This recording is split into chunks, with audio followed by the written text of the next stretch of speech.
Noun adalah kata benda yang menyebutkan orang, tempat, benda, ataupun ide. Ya, saya ulangi sekali lagi. Jika kita kurang mampu mengidentifikasi apa itu noun, ini cirinya. Kita bisa melihat noun adalah kata benda yang menyebutkan bisa nama, bisa orang, bisa tempat, bisa benda, bisa ide. Itu. Contoh dari kata benda yang menyebutkan ide adalah kebahagiaan, kesenangan, sakit, rasa sakit, ya, keadilan, itu semuanya termasuk dalam kata benda yang menunjukkan ide. Atau bahasa Inggrisnya happiness, kebahagiaan, ada joy, ada pain, ada fairness. Selanjutnya, nouns memiliki dua jenis. Namun di TOEFL ini Anda tidak perlu terlalu dalam memahami, Anda hanya perlu tahu tips dan triknya. Artinya Anda semua harus memahami di mana letaknya, fungsinya. Itu yang akan membantu Anda cepat mengidentifikasi soal dan kemudian menjawab dengan tepat. Noun terbagi menjadi dua.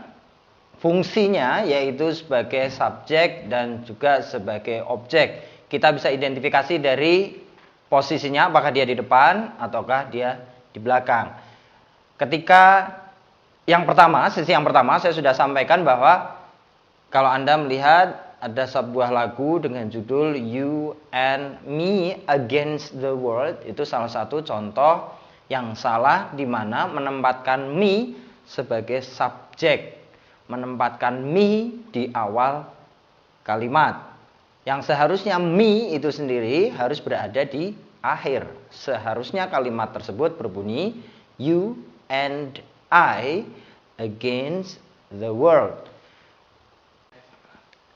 Jika Anda sedang mengalami kesulitan bagaimana cara mengidentifikasi noun, atau Anda ingin tahu lebih apa saja jenis noun, Anda bisa melihat atau memahami dua hal ini. Yang pertama adalah concrete nouns.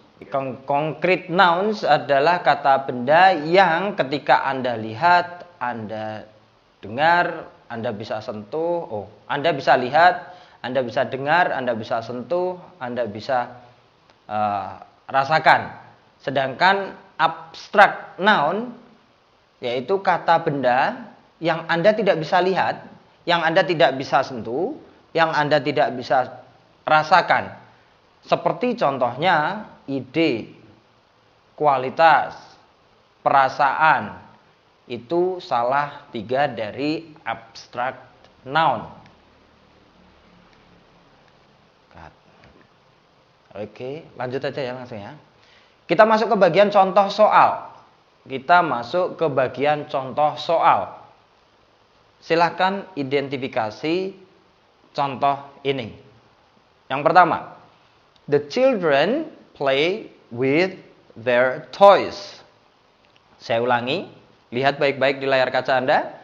The children play with their toys. Manakah noun yang ada dalam kalimat tersebut? Cara Anda mengidentifikasi, Anda hanya melihat posisinya. Posisinya ada di depan dan posisinya ada di belakang. Noun yang posisinya ada di depan itu disebut subjek, noun yang posisinya di belakang disebut objek. Jadi, contoh soal yang pertama, the children adalah sebagai noun-nya dan toys juga sebagai noun. The children sebagai subjek, toys sebagai objek. Contoh soal yang kedua. She works at the office. She works at the office. Ini adalah contoh kalimat yang sangat sederhana di mana Anda akan mampu dengan mudah mengidentifikasi noun sebagai subjek dan noun sebagai objek. Silakan jawab. Manakah nounnya? Ya, noun yang pertama yang sebagai subjek adalah she, dan noun yang sebagai objek adalah dada. Contoh yang juga sudah saya sampaikan di sesi sebelumnya atau sesi yang lain. The girl is my girlfriend. The girl is my girlfriend. The girl yang pertama ini sebagai subjek, noun sebagai subjek, kata benda sebagai subjek, dan my girlfriend noun sebagai objek.